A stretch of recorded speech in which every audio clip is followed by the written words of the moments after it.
videos. Yeah.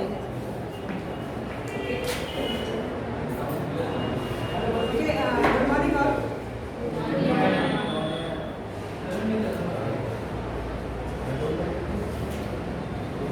So शायद काफ़ी science students भी हैं यहाँ पर, है?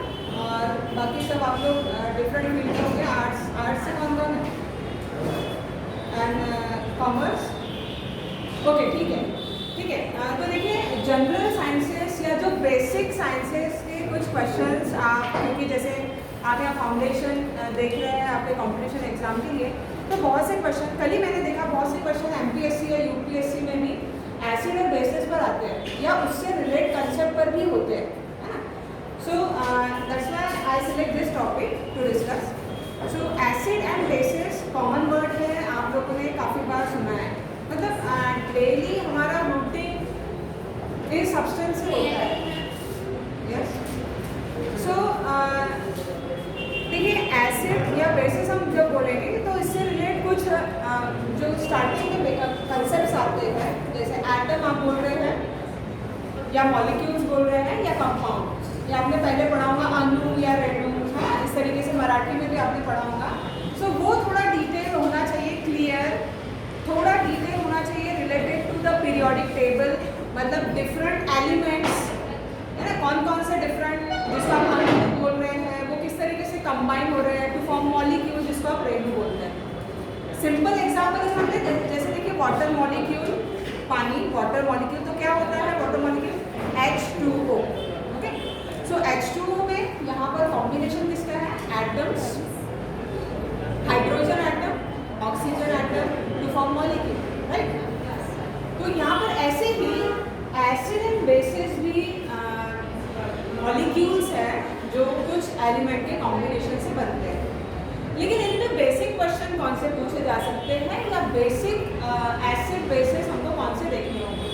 तो बहुत से क्वेश्चन एक जनरल आपके दिमाग में आते होंगे कि हमको बहुत बार बोला जाता है कि देखिए एसिडिटी है ना, या बॉडी में भी कई बार एसिडिटी हो गई है या बेसिसिटी ज़्यादा है, अल्कलाइन वाटर है, तो ड्रिंकिंग वाटर कैसा होना चाहिए, या ब्लड का पीएच कितना होना चाहिए. ठीक है, आप जो पानी पी रहे हो कैसा होना चाहिए, ज़्यादा बेसिक होना चाहिए या एसिडिक होना चाहिए फॉर बेटर डाइजेशन. तो ये कुछ जनरल टर्म्स वहाँ पर आ जाती है. वो सारी चीज़ें थोड़ा सा डिस्कस होंगी. इसके बाद में जनरली हम जो फ्रूट्स खा रहे हैं या हम जो दिन भर में जो हमारा डाइट होता है उसमें कौन से एसिडिक होते हैं, ठीक है, तो वो चीज़ें कुछ यहाँ पर रहेंगी और उसी पर बेस्ट क्वेश्चन भी होते हैं. और यही टॉपिक मतलब एसिड एंड बेसिस अगर आप देखोगे तो वाटर प्यूरिफिकेशन या सीओडी डिमांड या वाटर की बीओडी डिमांड क्या होता है, ये सीओडी बीओडी इन पर भी क्वेश्चंस होते हैं. उसको हम कहते हैं केमिकल ऑक्सीजन डिमांड या बायोलॉजिकल ऑक्सीजन डिमांड. जनरल चीज़ें हैं, सभी को पता होनी चाहिए. सिर्फ केमिस्ट्री से या सिर्फ साइंस से रिलेट नहीं है, हमारे डे टू डे लाइफ में ये सारी चीज़ें अफेक्ट करती है, जिसका जनरल जो बेस है या उससे रिलेटेड जो भी इंफॉर्मेशन है वो आप सभी को होनी चाहिए. Okay. So one by one कुछ यहाँ पर हम लेंगे. अब देखिए स्लाइड्स जो है यहाँ पर अगर हम देखें तो एसिड और बेस की सबसे पहले आ जाती है डेफिनेशन. तो ये अम्ल या अम्लारी जिसको मराठी में बोलते हैं, एसिड एंड बेसिस, ये होते क्या है. सो एसिड की कैरेक्टरिस्टिक प्रॉपर्टी अगर हम देखते हैं तो इनको पहचान, जब आप लैब में हो या लैब में एसिड को पहचान रहे हो, लैब में एसिड समझने वाले हो, तो वहाँ पर कुछ टेस्ट हम करते हैं. वो टेस्ट में क्या है, अब देखिए यहाँ पर एक सब्सटेंस होता है जिसको हम कहते हैं सोडियम बाइकार्बोनेट. क्या बोला जाता है? Sodium bicarbonate, NaHCO3. इस CO3 को आप यूज़ करोगे एसिड टेस्ट करने के लिए। क्या टेस्ट मिलेगी? जब आपने NaHCO3 का टेस्ट ट्यूब में लिया है, उसमें आप अगर एसिड का सैंपल डाल रहे हो तो देयर इज एफरवेसेंस। जैसे कोला की बोतल ओपन करने पे एफरवेसेंस आता है ना, वैसे एफरवेसेंस दिखते हैं। वो गैस की है, कौन सी गैस? CO2 गैस की एफरवेसेंस है। लेकिन ये बात होती है उन एसिड के लिए जिनमें CO2 ग्रुप प्रेजेंट है, मतलब उन एसिड को कहा जाता है ऑर्गेनिक एसिड। ठीक है, तो acid is a simple term जो सभी को पता है। एसिड सबको पता है, एसिडिटी भी सबको पता है, बेस सबको पता है, बेसिसिटी भी सबको पता है। बट एसिड कितने टाइप के हो सकते हैं? एसिड हो सकते हैं ऑर्गेनिक एसिड या एसिड हो सकते हैं इनऑर्गेनिक एसिड।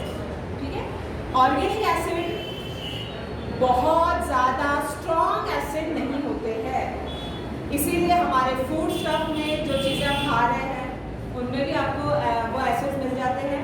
या ऑर्गेनिक एसिड माइल्ड एसिड होते हैं, जबकि इनऑर्गेनिक एसिड, दोनों वर्ड क्लियर है सभी को? एक कौन सा है? Organic acid. ठीक है, जिनमें कौन सा ग्रुप होता है? COOH group. और दूसरे कौन से होते हैं? Inorganic acids. उन एसिड्स में COH ग्रुप नहीं होता है और इसीलिए वो स्ट्रॉन्ग होते हैं। तो ये एक बात सभी को क्लियर होगी कि हम जब एसिड को क्लासीफाई करेंगे दोनों को ध्यान में रखना है। एक ऑर्गेनिक होगा जो माइल्ड है, दूसरा इनऑर्गेनिक होगा जो स्ट्रॉन्ग है।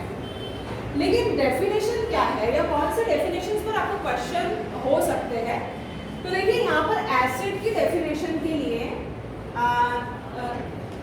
जब शुरुआती दौर होता है, जब शुरुआत होती है किसी भी चीज़ के रिसर्च की, सो बहुत से साइंटिस्ट उसमें वर्क करना शुरू कर देते हैं, है ना। तो यहाँ पर हमको क्या मिलता है? जब आप साइंस देखोगे या ये कंसेप्ट देखोगे तो बहुत सारी थेरीज आती है।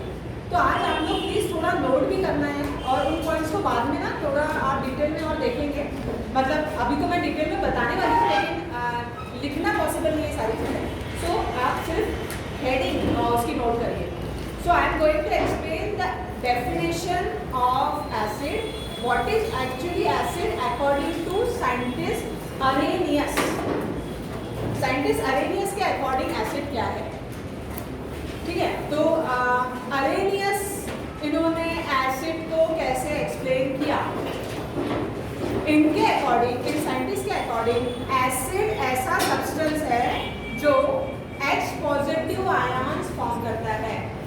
H पॉजिटिव आयन मतलब कौन सा एटम है यहाँ? अणु कौन सा है? H, hydrogen. उस पर पॉजिटिव चार्ज हो तो हम क्या बोलेंगे? H positive ion. तो हर वो सब्सटेंस जो H पॉजिटिव फॉर्म करता है वाटर में डिसॉल्व करने पर, वो एसिड है। ओके, ठीक है, simple definition, substance which forms H positive ion is acid according to, मेरे हिसाब से नहीं, according to Arrhenius. According to Arrhenius, base is a substance which form OH negative ions. OH oxygen hydrogen group बन गया, उसमें charge कौन सा है? Negative, minus charge. Okay, so ऐसा सब्सटेंस जो वाटर में डिसॉल्व करने पर OH नेगेटिव आयन्स फॉर्म करता है, that particular substance is base. Clear है? According to Arrhenius. ठीक है, तो ये एक साइंटिस्ट के अकॉर्डिंग मैंने डेफिनेशन अभी बताई। आगे एसिड के बारे में कुछ और बताऊंगी, फिर मैं आपको सेकंड और थर्ड डेफिनेशन भी बताऊंगी। तो धीरे धीरे हम आगे फाइनल इसमें जाएंगे कि अभी एक्चुअली एसिड की डेफिनेशन क्या है। ठीक है, तो ये तो काफ़ी साल पहले अरेनियस इन्होंने बताया, है ना। तो आई थिंक आपको याद रहेगा, एक सब्सटेंस वाटर में डिसॉल्व किया, H पॉजिटिव बनाना है एसिड। एक सब्सटेंस वाटर में डिसॉल्व करने पर OH नेगेटिव फॉर्म कर रहा है, दैट इज बेस। ये आपको ध्यान रखना है। इसके बाद में अब देखिए, एसिड जब हम पढ़ते हैं तो इसकी बहुत सारी कैरेक्टरिस्टिक है। आप उसको जब लैब में टेस्ट कर रहे हो तो आपको मेटल के साथ आप उसकी रिएक्शन कर सकते हैं, आप कुछ बेसिस के साथ रिएक्शन कर सकते हैं, और जैसा अभी मैंने बताया कार्बोनेट के साथ भी एसिड टेस्ट देगा। कौन सी टेस्ट? वो आगे यहाँ पर आने वाली है। और डिफरेंट दो टाइप के एसिड कौन से बताएं? स्ट्रॉन्ग भी हो सकते हैं एसिड और वीक भी हो सकते हैं, मतलब आप उसको ऑर्गेनिक भी बोल सकते हैं या इनऑर्गेनिक। बट पहले बहुत डिटेल में ये साइंटिफिक टर्म्स में, जैसे मैं पहले हम जा चुके हैं, मैं ऑलरेडी आपको डेफिनेशन बता चुकी हूँ अरेनियस थ्योरी की। बट यहाँ पर जैसे कि आप सभी स्ट्रीम से स्टूडेंट्स हो तो साइंस के साथ डेली लाइफ में भी इसको अप्लाई करना होगा ताकि आप उसको अच्छे से समझ सको। तो यहाँ पर देखिए एसिड जब आप हम इंट्रोड्यूस करते हैं तो बहुत ही कॉमन एसिड हमारे डे टू डे लाइफ में जो हम यूज़ कर रहे हैं उसमें से एक है इथेनोइक एसिड। इथेनोइक एसिड को हम यूज़ करते हैं in the form of vinegar, या जो टोमेटो जूसेस होते हैं उनमें भी इथेनोइक एसिड होता है, ठीक है। तो आप अगर नूडल्स खाने के शौकीन हैं तो विनेगर दाल बनता ही है ना, मतलब आप उस समय क्या खा रहे हो, इथेनोइक एसिड आप खाते हो। हालांकि उसका बहुत डाइल्यूट फॉर्म होता है, डाइल्यूट मतलब वाटर मिक्स, वाटर ज़्यादा होना है ना। कॉन्सेंट्रेटेड मतलब पूरे एक कप दूध की चाय बनाई दैट इज कॉन्सेंट्रेटेड, उसमें आधा दूध आधा पानी लिया तो डाइल्यूट है ना। तो यहाँ पर vinegar is dilute form of ethanoic acid. Citric acid बहुत बार साइट्रस वर्ड या साइट्रिक एसिड ये वर्ड सभी के इसमें आ जाता है। और अभी तो जो लास्ट पीरियड चल रहा था तब सभी ने विटामिन सी है ना बहुत ज़्यादा कंज्यूम हुआ है, तो वो यहीं पर होता है साइट्रिक एसिड, उसका फॉर्मूला भी यहाँ लिखा है ना। सो साइट्रस फ्रूट ऑरेंजेस लेमन्स या ग्रेप फ्रूट में भी आपको कौन सा एसिड मिलेगा, साइट्रिक एसिड। लैक्टिक एसिड जो है वो सोर मिल्क, मतलब जो सोर का मतलब क्या होता है, जिसमें थोड़ी खटास हो, खट्टा हो, आंबट हो, है ना, खट्टे का मीनिंग सोर इन टेस्ट, तो सोर मिल्क में होता है, हम उसको दही या योगर्ट बोल सकते हैं। टार्ट्रिक एसिड ग्रेप्स में मिलेगा आपको और टैनिक एसिड टी में, ठीक है। चाय पीने से भी एसिडिटी बढ़ जाती है, तो क्यों, क्योंकि वहाँ पर भी कौन सा एसिड है, टैनिक एसिड, या बाकी भी उसमें कंस्टिट्यूट होते हैं, बट जो इम्पोर्टेंट है वो यहाँ लिए हैं।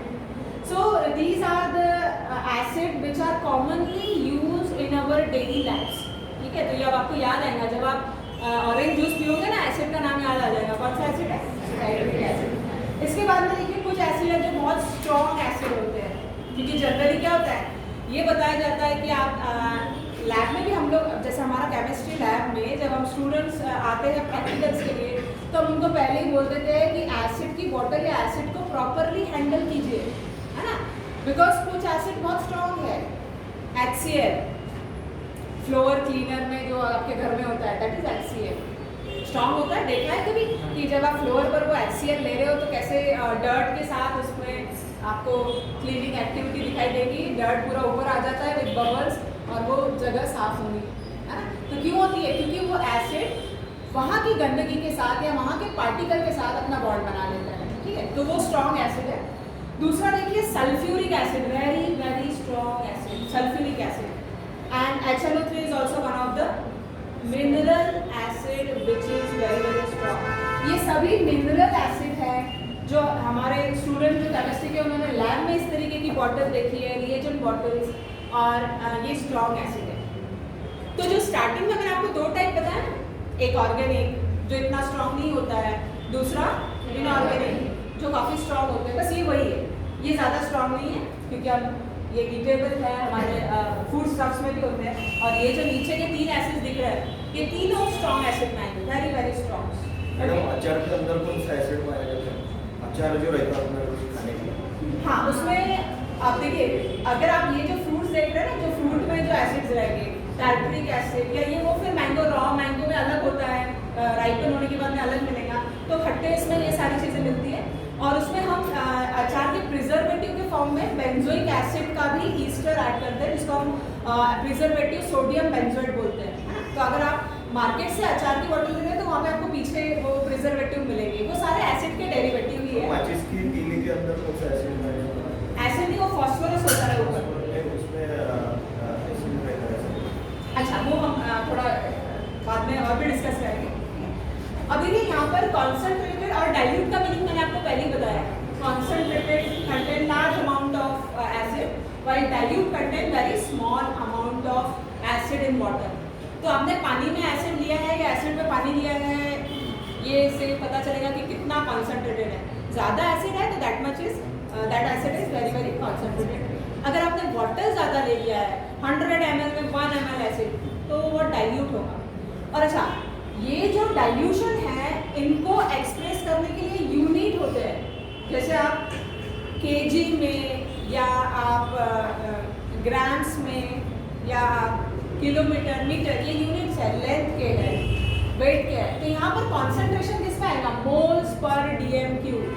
This DM cube is nothing but the litre, moles per litre और मोल्स पर डीएम क्यूब। तो यहाँ देखिए, यहाँ दो सैंपल आपको रिएजेंट वाटर दिख रही है, एक 5 मोलर दिख रहा है and capital M means molar, molarity. So 5 m and this one is 0.5 m। तो इन दोनों में ज्यादा कॉन्सेंट्रेटेड कौन होगा? 5 है ना, जहाँ पर ज्यादा मोल्स है वो ज्यादा कॉन्सेंट्रेटेड है। अभी मैंने आपको चाय का एग्जांपल बताया। तो दिस इज मोलारिटी। तो to express the concentration of any substance we use mole per litre. अच्छा, अब यहाँ पर आती है इन डाइल्यूट एसिड्स की प्रॉपर्टी। तो सबसे पहले ये चीज़ अब तो आपके समझ में आ गई होगी कि टेस्ट कैसा होना चाहिए एसिड का, ठीक है? तो लेमन जूस है, लेमन है या विनेगर है, कैसा लगता है टेस्ट में? सोर है। तो इसका सभी एसिड्स का टेस्ट कैसा होगा? सोर टेस्ट। दूसरी बात, एसिड्स हैजार्डस होते हैं अगर स्ट्रॉन्ग हो, ज़्यादा कॉन्सेंट्रेशन में हो, और वो स्किन पर इरिटेशन भी करते हैं। मतलब अगर हम लैब में अभी काम करते हैं तो कई बार क्या होता है, H2SO4 थोड़ा कहीं लग गया या HNO3 लग गया, तो वो इरिटेशन या हैजार्डस हो सकता है आपके स्किन के लिए, ठीक है? अब यहाँ पर एसिड और बेसिस की बहुत अच्छी प्रॉपर्टी होती है कि हम लैब में उनको बड़े अच्छे से बड़े जल्दी टेस्ट कर सकते हैं, और इसके लिए यूज़ करते हैं हम लिटमस। यूज़ किया है आप लोगों ने लिटमस। 2 लिटमस होते हैं, blue litmus and the red litmus, है ना? सो एसिड में लिटमस ऐड करने पर क्या होगा? एसिड में अगर हमें लिटमस ऐड कर रहे हैं, कौन सा चेंज होगा? Blue becomes red. हम कैसे याद रखते हैं? रेड मतलब डेंजर, एसिड भी डेंजर। सो ब्लू बिकम्स रेड। अगर रेड अपीयर होता है लिटमस, सो वो पर्टिकुलर सब्सटेंस एसिड होगा, ठीक है? और इसकी पर्टिकुलर एक पीएच स्ट्रिप भी होती है, जिससे आप एसिडिटी तो है बट कितनी है, क्योंकि बचपन में एक स्केल सिखाई गई थी आपको, पीएच स्केल। फिर न्यूट्रल है 7, उससे कम है तो एसिड, उससे ज़्यादा है तो बेस। तो फिर कम है तो एसिड है तो कितना एसिड, वो भी वहाँ पर हम टेस्ट कर सकते हैं। अब यहाँ पर एक बहुत अच्छी प्रॉपर्टी ये है, देखिए यहाँ पर कि अगर आप यहाँ टेस्ट कर रहे हो, एक मैच स्टिक एक ट्यूब में ले रहे हैं, तो मैच स्टिक वहाँ पर विद साउंड बंद हो जाएगी, ठीक है? तो ऐसा क्यों होगा यहाँ पर, या वो साउंड क्यों वहाँ पर क्रिएट करेगा वो मैच स्टिक? तो जब आप एसिड को टेस्ट कर रहे हो, एसिड मेटल के साथ हाइड्रोजन गैस इवॉल्व करता है, वहाँ पर H2 गैस का इवोल्यूशन होता है। वो यहाँ पर मैं आगे रिएक्शन में बताऊंगी। ये देखिए यहाँ पर कुछ रिएक्शन है कार्बोनेट्स की, ऑक्साइड्स की। ये आपको पता है FeO क्या होगा? Metal oxide. Fe क्या होता है? Iron oxide. आयरन ऑक्साइड जब एसिड के साथ ट्रीट होता है तो वाटर मॉलिक्यूल रिलीज होता है with the sulphate. Calcium carbonate भी सबने देखा है, व्हाइट कलर का पाउडर, कैल्शियम कार्बोनेट HCl। तो ये यहाँ पर CO2 गैस इवॉल्व करता है। और अगर यहाँ आप इस तरीके से NaCO3 ले रहे हो, यहाँ पर भी CO2 का क्या होगा? इवोल्यूशन होगा। तो oxygen supports burning but CO2 use in fire extinguisher. CO2 अगर यूज होता है तो वो सपोर्ट नहीं करता है बर्निंग को, ठीक है? इसीलिए फायर एक्सटिंग्विशर गैस कौन सी होती है?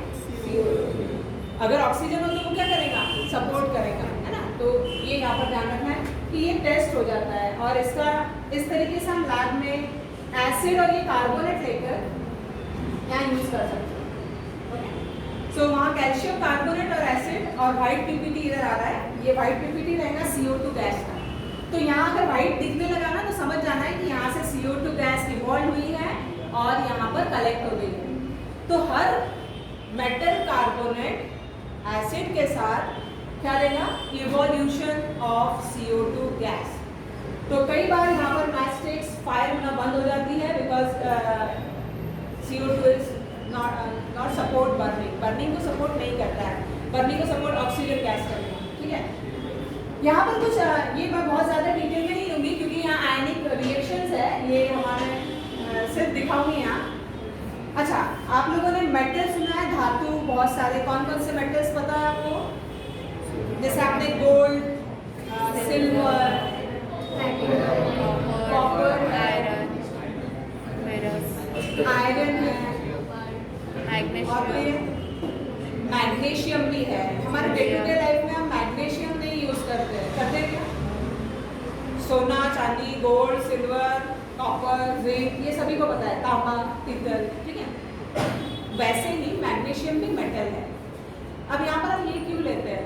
अब सोना चांदी थोड़ी लेंगे लैब में ना, वो तो काफ़ी महंगी रिएक्शन हो जाएगी लैब में, और स्टूडेंट सोना चांदी अगर यूज़ करके टेस्ट करने लगे तो हमारे जो आउटलेट्स है उसमें से सोना चांदी बाहर आएगा। तो वैसा नहीं होता है। यहाँ पर हम मेटल जो यूज़ करते हैं, मैग्नीशियम के साथ आप टेस्ट कर सकते हैं, सोडियम के साथ नहीं करते, क्योंकि आपको एक थोड़ा ये भी नोट करना है, सोडियम मेटल जो होता है वो थोड़ा एक्सप्लोजिव है। लैब में अगर वो वाटर के कांटेक्ट में आ जाए तो थोड़ा एक्सप्लोजन वहाँ पर देता है, ठीक है। तो इसे सोडियम यूज़ नहीं होगा। किस किस ने देखा है लैब में सोडियम मेटल? अच्छा, जिन्होंने नहीं देखा है ना उनको बता दो, सोडियम मेटल इतना सॉफ्ट मेटल है कि उसको आप कट कर सकते हो रेजर से, ब्लेड से, नाइफ से। जैसे पनीर कट करते हैं वैसा कट हो जाता है, और उससे पनीर से हल्का हार्ड होता है बट कट हो जाता है। और वाटर के कांटेक्ट में वो एक्सप्लोजिव होता है, एक्सप्लोजन करता है। तो पानी के साथ उसकी दुश्मनी है सोडियम मेटल की, तो वो बिल्कुल भी वाटर कांटेक्ट में नहीं आना चाहिए। इसीलिए हम सबसे बेस्ट ये मैग्नीशियम की कुछ फीलिंग्स लेते हैं, मैग्नीशियम मेटल विद HCl। तो here with simple metal acid gives evolution of H2 gas. Important question है, ये देखा गया है MPSC के एग्जाम में ऐसा क्वेश्चन कि मेटल HCl के साथ कौन सी गैस इवॉल्व करता है। इसके पहले क्या था, फिर से बताती हूँ। देखिए, इसके पहले वाले रिएक्शन में गैस इवॉल्व हुई थी CO2, लेकिन फर्क देखिए, यहाँ हमने मेटल कार्बोनेट्स लिए थे, ठीक है, याद रहेगा, मेटल कार्बोनेट्स के CO2, बट प्योर मेटल, ये देखिए प्योर मेटल क्या देगा आपको? यहाँ पर हमने इसका कोई फॉर्म लिया है नहीं, ये प्योर मेटल है, ये आपको क्या देगा? इसका इवोल्यूशन हो रहा है। तो दोनों क्वेश्चन इंपॉर्टेंट है, आपको पूछा जा सकता है। Metal carbonates on treatment with acid gives which gas? कौन सी गैस इवॉल्व करते हैं? तो आप बोलोगे CO2। लेकिन अगर प्योर मेटल है, so pure metal on reaction with HCl gives hydrogen gas. दिख रहा है सबका हाइड्रोजन? क्या है फॉर्मूला? H2। इसको मॉलिक्यूल बोलेंगे या एटम बोलेंगे? मॉलिक्यूल, है ना। तो मॉलिक्यूल यहाँ होगा ना। ये थोड़ा एक क्वेश्चन मैंने बीच में ले लिया है। यहाँ पर एक्चुअली आयनिक इक्वेशन लिखना थी, सो आप आयनिक इक्वेशन मत लिखिए, बट यहाँ पर देखिए कि आयन सेपरेट कैसे होते हैं। यहाँ आपको क्या क्या दिख रहा है? Na पॉजिटिव OH नेगेटिव दिख रहा है। मतलब क्या सब्सटेंस होना चाहिए, क्या पदार्थ है? NaOH, सोडियम हाइड्रोक्साइड, ठीक है। क्या बोला जाता है इसको? Caustic soda, okay, sodium hydroxide. ये क्या दिख रहा है आपको? दिख रहा है आयंस कौन सा है? Copper sulphate. ये ब्लू कलर का सब्सटेंस होता है। हमारे घर में जो इसके बर्तन होते हैं ना, तांबे के या पीतल के, आपने कभी देखा उसमें दही डाल दिया जाए या उसमें कोई खट्टी चीज़ डाल दिया जाए तो ब्लूइश कलर का अपीयर होता है? यस। तो ये वैसे ही सब्सटेंस होता है जो एसिड के साथ ट्रीट होने पर ये कॉपर सल्फेट जो है ब्लू कलर का सब्सटेंस। तो लैब में तो हम दिखा सकते हैं, आप भी लोग कभी आ सकते हैं जो जिनका केमिस्ट्री नहीं है, वो लोग भी लैब में कभी अगर आप आ जाओ और मुझसे बात करो कि मैम हमको दिखा दीजिए क्या है कलर कंपाउंड, तो बहुत अच्छे कलर कंपाउंड होते हैं। कॉपर के कंपाउंड सभी बहुत ही बढ़िया ब्लू कलर के कंपाउंड्स होते हैं। तो यहाँ देखिए, आप देख सकते हैं ब्लू कलर दिख रहा है, और ये जो है ये सोडियम सल्फेट है, साथ में कॉपर सल्फेट, दोनों भी आयंस को वहाँ क्या किया है? मिक्स किया है। तो अपोजिट आयन भी प्रेसिपिटेट फॉर्म कर सकते हैं। अब इसमें अच्छा, अगर Na पॉजिटिव है तो आप उसको क्या बोलते हो? हाँ, पॉजिटिव चार्ज स्पीशीज को क्या बोलते हैं? Cations, CATIONS। और जिस पर नेगेटिव चार्ज हो, सो हर सॉल्ट में दोनों होते हैं, कटायंस, एनायंस। टेबल सॉल्ट क्या होता है? NaCl is table salt. कौन कौन से दो आयंस होंगे? Na प्लस Cl माइनस, है ना। तो हमको कटायंस एनायंस बोलते हैं। होते हैं, और जब ये सॉल्ट पानी में डाल दिए जाते हैं, वाटर में डाल दिए जाते हैं, तो सेपरेट हो जाते हैं। इसीलिए वहाँ पानी में नमक डालते ही वो गायब हो गया। गायब कहाँ होता है? उसके आयंस बन गए। आयंस बन गए तो दिखने वाला है क्या? वो बहुत आंखों से नहीं देख सकते, तो हमको क्या दिखता है? क्लियर वाटर, है ना। तो ये चीज़ यहाँ पर आती है सॉल्टी सब्सटेंस। तो जो क्वेश्चंस मैंने यहाँ दिया था उसकी आयनिक रिएक्शन एक्चुअली ऐसे लिखी जाती है।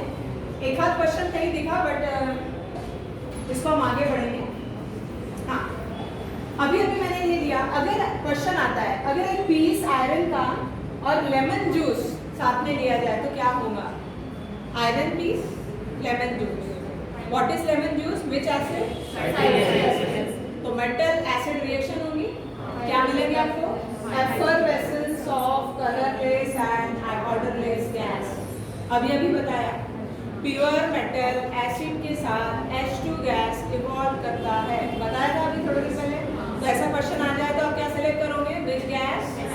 हाइड्रोजन गैस इवॉल्व होगी। दूसरा देखिए, बेकिंग सोडा। खाना बनाते वक्त जो सोडा यूज होता है उसको हम क्या कहते हैं? Baking soda. कहाँ यूज होता है बेकिंग सोडा? किस फूड स्टफ में? केक में होता है, इडलीज में होता है, और बाकी जितने भी बेकिंग वाले आप यूज कर रहे हैं इस तरीके से, वहाँ पर बेकिंग सोडा यूज होता है। तो ये बेकिंग सोडा है क्या? Sodium hydrocarbonate, sodium carbonate. दो होते हैं, washing soda, baking soda.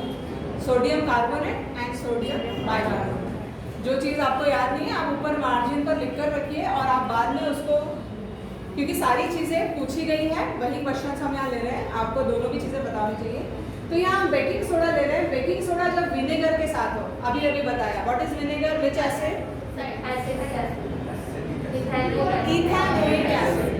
Vinegar is ethanoic acid. So acid और सोडा, कौन सी गैस इवॉल्व होगी? कार्बन डाइऑक्साइड गैस इवॉल्व होगी। सी, ओके। तो इस तरीके के क्वेश्चंस आपको सॉल्व करते आने चाहिए। These are the reactions of some metal oxides। ये भी बहुत अच्छी है, ये भी बहुत बार इस पर क्वेश्चन होता है। ये रिएक्शन आप लोग नोट कीजिए, इसको कहा जाता है न्यूट्रलाइजेशन। इसको क्या कहेंगे? Acid with base gives salt and water. Acid with base gives salt and water. This reaction is called neutralisation. और हर बार चेक कीजिए, जहां भी कार्बोनेट है, पोटेशियम कार्बोनेट या सोडियम कार्बोनेट, वहां CO2 का इवोल्यूशन हो रहा है या नहीं। यहाँ पर भी चेक कीजिए, ये देखिए यहाँ पर एक कौन सी गैस आ रही है? CO2। वो गलती से उधर चली गई, इधर बिल्कुल नहीं होनी चाहिए। ये कहाँ होनी चाहिए? इस साइड में, towards the product side. Okay, हाँ। अब यहाँ पर है लिटमस टेस्ट। ओके, कौन सा लिटमस ले रहे हैं? Blue litmus. ब्लू लिटमस अगर आप एसिड में डीप कर रहे हैं तो रेड हो रहा है। So litmus paper colour changes to red. If we take blue litmus it becomes red. So अभी भी मैंने आपको एक डेफिनेशन बताई थी। According to Arrhenius, acid is a substance which forms H positive, और बेस क्या होगा? OH minus. अरेनियस ये साइंटिस्ट के बाद एक से काम नहीं होता है। एक रिसर्च शुरू हुआ ना, उसके बाद में दूसरे शुरू होते जाते हैं। अब हम में से भी पता नहीं कितने लोग और साइंटिस्ट बने और एसिड बेस की और नई डेफिनेशन आ जाए, हो सकता है, क्योंकि रिसर्च तो चलते ही रहते हैं। अब ये अलग बात है कि रिसर्च किस फील्ड में आप कर रहे हो, बट रिसर्च तो चलते रहता है। अरेनियस थ्योरी के बाद second scientist Lowry and the Bronsted, LORRY, Lowry Bronsted, BRONSTED scientist name. आप L भी लिख के रख सकते हैं, आपको मिल जाएगा लॉरी ब्रॉन्स्टेड बाद में। सो सेकंड साइंटिस्ट रहा है लॉरी ब्रॉन्स्टेड। इन्होंने अपना नया एसिड का कंसेप्ट दिया। इन्होंने क्या बोला कि ओके, अरेनियस ने बताया है, दैट इज ओके, बट मेरे हिसाब से acid is a substance which donates H positive. Donate करना मतलब दे देना। एसिड ऐसा सब्सटेंस है जो H पॉजिटिव दे देता है, किसके हिसाब से? According to Lowry. और बेस क्या होगा, जो H पॉजिटिव ले लेता है। मतलब इनकी लैंग्वेज सिर्फ H पॉजिटिव के टर्म में थी। Substance which donates H positive is acid and substance which accepts H positive is basic substance. 10-15 okay. Lowry Bronsted का कंसेप्ट समझ में आया? तो this one is the second definition, important है और आपको ये दोनों डेफिनेशन ध्यान रखना है। पहली वाली अरेनियस, दूसरी वाली लॉरी ब्रॉडस्टेट। नेक्स्ट जो अब देखिए ये दोनों के कंसेप्ट जो थे ना, इसमें क्या है कि हर एक ने H की बात की थी, H पॉजिटिव, बट बहुत से एसिड ऐसे मिले जिनमें एक्चुअली H है ही नहीं।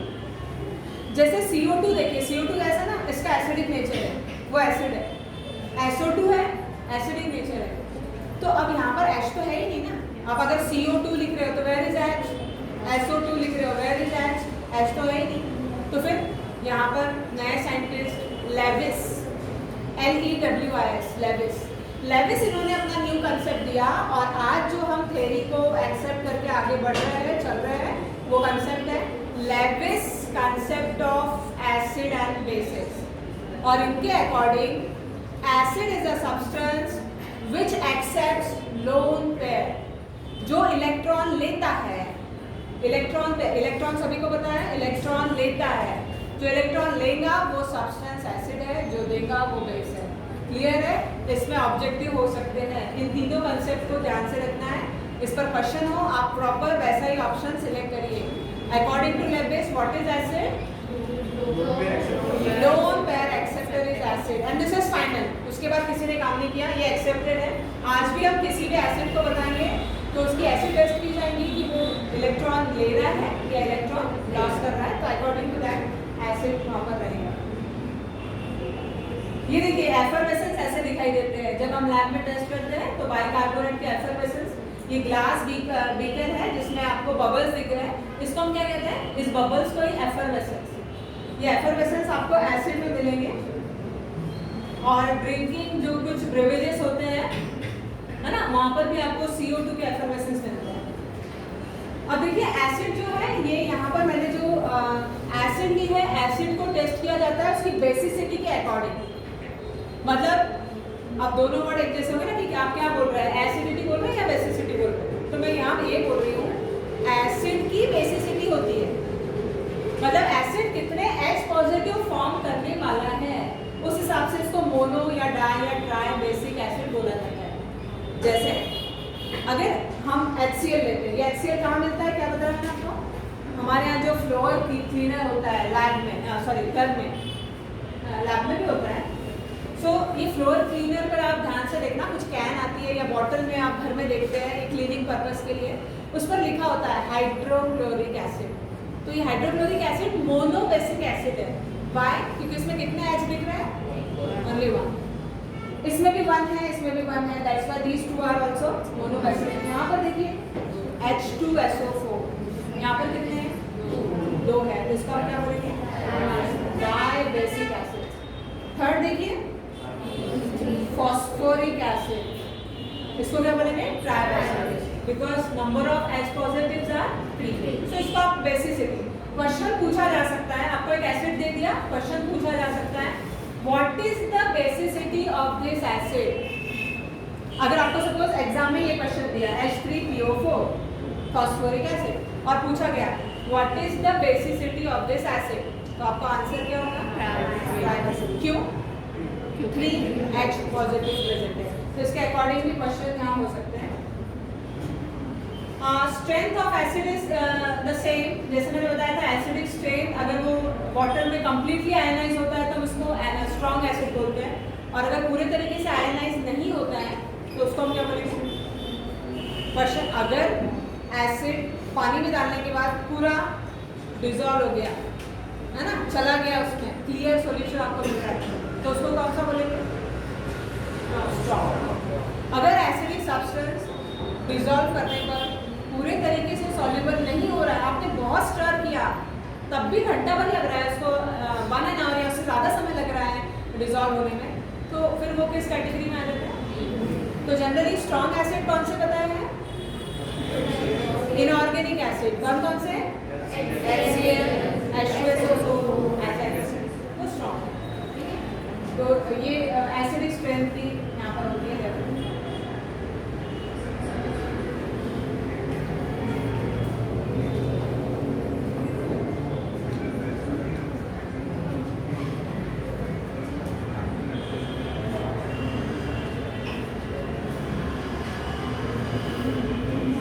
ठीक है, अब मैं इसके बाद बेस की बात करूंगी। बेस की डेफिनेशन में अकॉर्डिंग टू 3 साइंटिस्ट बता चुकी हूँ।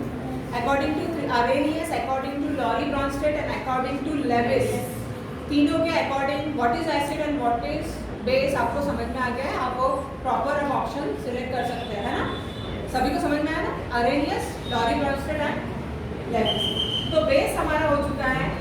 बेसिक सब्सटेंस कौन कौन से होते हैं? देखिए, strong base NaOH, then ammonia. Ammonia सुना है? कहाँ सुना है अमोनिया? वो हेयर डाई में। यस, हेयर डाई में। नो अमोनिया वाले हेयर डाई सब लोग देखते हैं, वो सेम है अमोनिया। और कैल्शियम हाइड्रोक्साइड मतलब इसको कहा जाता है lime water. Calcium carbonate, calcium hydroxide. एक कैल्शियम कार्बोनेट क्या होता है? एक वो व्हाइट जो होता है ना, चूना खड़क जिसको बोलते हैं व्हाइट, वो भी आप पानी में डाल के देखा है किसी ने? या देखा दूर से, काफी जोर से, कभी कभी उनमें गैसेस निकलती है। पता नहीं, आजकल सारी चीजें रेडीमेड होती है, इसलिए वो एक्सपेरिमेंट आजकल बंद हो गया है। ओके, सो अल्कली कैसे होते हैं? हमने एसिड की बात की, वो सौर होते हैं, खट्टे होते हैं, है ना? जिसको मराठी में आप आंबट बोलते हैं कि खट्टे टेस्ट के बाद। बेस कैसे होते हैं? बेस स्लीपरी होते हैं। सोप में होता है बेस, बाथ सोप, उसमें क्या होता है? बेस होता है। स्लीपरी होता है ना टच में, जितना ज़्यादा स्लीपरी लगे समझ जाना ज़्यादा कॉस्टिक सोडा भरा है इसमें, है ना? और ये भी थोड़े हैजार्डस होते हैं स्किन के लिए और इरिटेशन देते हैं, करोसिव होते हैं, टच होने पर स्किन पर इरिटेशन ये भी देते हैं। और टेस्ट में बिटर होते हैं। बिटर मतलब करेला जैसा होता है। करेला का है बस, उसमें क्या होता है? बेस। सो बेस कैसे रहेंगे? बिटर। ठीक है। अच्छा, अब इनकी लैब में टेस्ट में कैसा होगा? जैसे अभी एसिड में ब्लू लिटमस रेड हुआ था, रेड लिटमस ब्लू होगा। ठीक है, तो ये बेस की प्रॉपर्टीज आ गई। अब बेस के बारे में देख रहे हैं। रिएक्शंस काफी सारी है और ये देखिए, दिस इज हाइड्रोक्साइड आयन। मैं आपको बता रही थी ना, OH नेगेटिव। देखा है सबने ऐसा? तो ये स्पीशीज अगर ये आयन अगर दिखे तो आपका बेस वो होगा substance. And bases are bitter in taste. हाँ, अल्कली के यूजेस देखिए, फटाफट इसके यूजेस हम देख सकते हैं। स्लैक लाइम, जिसको कैल्शियम हाइड्रोक्साइड बोला जाता है, आपको ये नोट करना चाहिए और ध्यान देना चाहिए। ऐसे क्वेश्चन होता है कि actually what is slack lime, तो इस पर क्वेश्चन अगर हो तो आपको पता होना चाहिए slack lime is actually calcium hydroxide. Calcium oxide को कहते हैं क्विक लाइम। ये देखिए दूसरा, calcium oxide is quick lime. और फार्मर्स इसको यूज करते हैं एसिडिटी को कम करने के लिए फर्टिलाइजर्स में। ठीक है, तो बहुत इंपॉर्टेंट है, पूछा जा सकता है केमिकल फर्टिलाइजर में अगर बहुत ज्यादा एसिडिटी हो तो कौन से बेस आप यूज करोगे? आपका नाम क्या रहेगा? Quick lime and slack lime, that means calcium hydroxide and calcium oxide. नीचे देखिए, ज्यादा खाना खाने पर एसिडिटी का प्रॉब्लम आप देखते हैं, है ना? एसिडिटी इंक्रीज होना मतलब हमारे जो डाइजेस्टिव जूसेस है, बॉडी में जो डाइजेशन की प्रोसेस होती है वो एसिडिक जूस की वजह से होती है। ज़्यादा खाने पर ज़्यादा एसिड सिक्रेट होगा, ज़्यादा सिक्रेट होने पर एसिडिटी ज़्यादा होगी। उसको न्यूट्रलाइज करने के लिए एंटी एसिड्स दिए जाते हैं या बेस दिए जाते हैं। वो क्या होता है? इनो बेस है। कुछ टैबलेट्स भी होती है एंटी एसिड्स जो बेस है। और ये होती है मैग्नीशियम हाइड्रोक्साइड, नाम पता होना चाहिए आपको। और या फिर क्या होता है, मैग्नीशियम का भी हाइड्रोक्साइड हो सकता है, magnesium and aluminium hydroxide. Madam, गाड़ी के जो बैटरी रहती है उसके अंदर एसिड, कौन सा एसिड? HCl। ये देखिए, इसके बाद मैग्नीशियम हाइड्रोक्साइड का और भी यूज है, ये आपको सबको पता है ना? वहाँ पर भी व्हाइट कलर का अगर आप देख रहे हो तो बेस है। और टूथ डीके या टूल बैक्टीरिया के लिए मैग्नीशियम हाइड्रोक्साइड बेस यूज होता है। डिटर्जेंट सोप में भी वही है और क्लीनर्स में भी वही है। सभी में देखिए मैग्नीशियम हाइड्रोक्साइड, यहाँ पर आप देख रहे हैं एक्वियस अमोनिया क्लिंजर है, ये भी बेस है। और यहाँ पर देखिए सोडियम हाइड्रोक्साइड। तीनों पर्पस के लिए नेम आपको अलग अलग ध्यान रखने हैं। टूथ डीके कौन सा बताया? मैग्नीशियम का हाइड्रोक्साइड। इसके बाद में सोप्स में अमोनिया भी होता है, सोडियम हाइड्रोक्साइड। ये क्लीनर्स में आएंगे दोनों। सॉइल का पीएच कैसा होना चाहिए? अल्कलाइन होना चाहिए, बेसिक पीएच होना चाहिए। और इसके लिए न्यूट्रलाइजेशन भी किया जाता है अगर एसिडिटी बढ़ जाए, जैसा भी मैंने बताया कि फार्मर्स भी एसिडिटी कंट्रोल के लिए बेसिस यूज करते हैं। और वो बेसिस के नाम आपने शायद नोट किए, नहीं किए तो मैं आपको बाद में भी ये चीज़ प्रोवाइड कर दूंगी स्लाइड्स। अभी ये इंडाइजेशन का प्रॉब्लम उसको हुआ है और उसको एंटी एसिड्स मिलेंगे, है ना, वही वाला मैग्नीशियम और एल्यूमिनियम के हाइड्रोक्साइड। हाँ, ये स्केल आपने देखी होगी जिसको पीएच स्केल बोलते हैं। 7 is neutral, below 7 acidic and above 7 basic. Basic pH कहाँ तक जाता है? 14 तक जाता है। ये कुछ इंडिकेटर्स है। अगर मैं इसके और डिटेल में जाऊँगी तो समय काफ़ी लगेगा। आई थिंक मुझे 1 घंटा और लग सकता है अगर मैं पूरा आपका लूँ ये, तो मैं थोड़ा आगे बढ़ूँगी यहाँ। So this is the pH strip. इसमें आप परफेक्ट एसिडिटी देख सकते हैं, है ना। जैसे पहले कुछ सोप्स पे बोला जाता था ना कि बार ये सोप नहीं है, बार मिल्क बार है, अभी भी बोला जाता है चाय पर। तो मैंने एक बार किया था ये पीएच पेपर से, तो उसका पीएच सही में टेस्ट किया था। और जो सोप मैंने टेस्ट किया वो सही में मिल्क बार ही था, क्योंकि उसका पीएच एकदम न्यूट्रल था, 6.5। अगर वो बेसिक हो जाए, मतलब 7 से बहुत आगे चला जाए, तो समझना उसमें सोडा जाता है, that is caustic soda NaOH, और फिर वो स्किन के लिए अच्छा नहीं होता है उतना ज़्यादा, ठीक है। तो मैंने कई बार 1-2 सोप पे टेस्ट किया है कि सही में रियली इसको मिल्क बार बोला जा रहा है, तो पीएच कंट्रोल है या नहीं है। तो कुछ सोप्स वहाँ पर मिले हैं, उनके नाम मैं आपको बाद में बताऊँगी, है ना, कि कौन से सोप थे जिसका पीएच सही मिला है। ओके, पीएच का इम्पोर्टेंस क्या है? ब्लड पीएच नियरली 6.5 नोट करना है, आपको पता होना चाहिए, क्वेश्चन होता है। स्टमक का पीएच होता है 1.5। हमारा जो एसिड है स्टमक एसिड, उसका पीएच कितना मिलेगा आपको? Acidic pH that is 1.5। बिगड़ना नहीं चाहिए बिल्कुल भी, ठीक है, 1.5। ब्लड का पीएच जो होता है वो 6.5 होता है, जबकि स्मॉल इंटेस्टाइन जो है हमारी छोटी आंत जिसको बोलते हैं, उसका पीएच 8.4 होगा।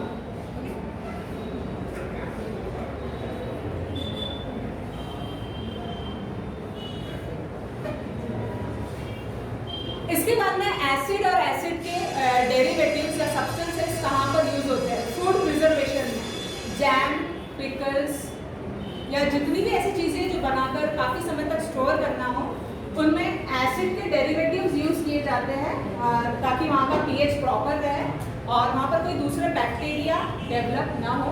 तो आप देख सकते हैं पिकल या जैम के पीछे सोडियम बेंजोएट या उसके जैसे और भी प्रिजर्वेटिव मिलते हैं। वो प्रिजर्वेटिव एसिड के ही डेरिवेटिव है। डेरिवेटिव मतलब एसिड से ही बने होते हैं, ठीक है। तो ये आपको थोड़ा ध्यान रखना है कि acid can be use to preserve food. Food preservation के लिए एसिड यूज होता है।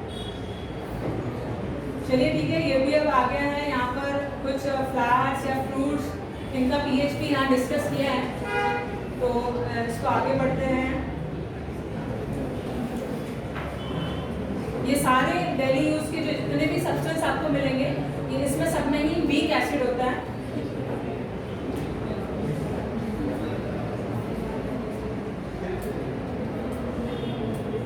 वीक एसिड को क्या कहेंगे? Aluminium hydroxide. हाँ, जो अब देखिए यहाँ पर वीक एसिड का ऐसा है कि हमने एसिडिटी या बेसिसिटी वो कितना आयंस फॉर्म कर रहा है डिसोल्यूशन के बाद, उस पर डिपेंड किया है। या उसके लिए इंस्ट्रूमेंट होता है जिसको पीएच मीटर या कंडक्टिविटी मीटर बोलते हैं, जिसमें आप आयंस का कंडक्टेंस मेजर कर सकते हैं। लेकिन यहाँ पर जितने मेटल के ऑक्साइड होते हैं वो जनरली वीक होते हैं बेस, जैसे एल्यूमिनियम या कैल्शियम का उतना स्ट्रॉन्ग नहीं है। कुछ जो है जैसे सोडियम हाइड्रोक्साइड बहुत ज़्यादा स्ट्रॉन्ग है, तो उसकी स्ट्रेंथ आप मेजर करोगे कि वो कितना डिजोल्व हुआ है। आपने एक बीकर में वीक एसिड बेस लिया, दूसरे में अगर आपने स्ट्रॉन्ग लिया, तो आपको फर्क क्या मिलेगा? स्ट्रॉन्ग बेस में OH आयंस बहुत ज़्यादा है, जबकि वीक बेस में OH आयंस उतने ज़्यादा फॉर्म नहीं हुए, वो जल्दी नहीं फॉर्म होते हैं, ठीक है। तो उस हिसाब से उसको टेस्ट करते हैं। But the very very strong base जो हम यूज़ करते रहते हैं दैट इज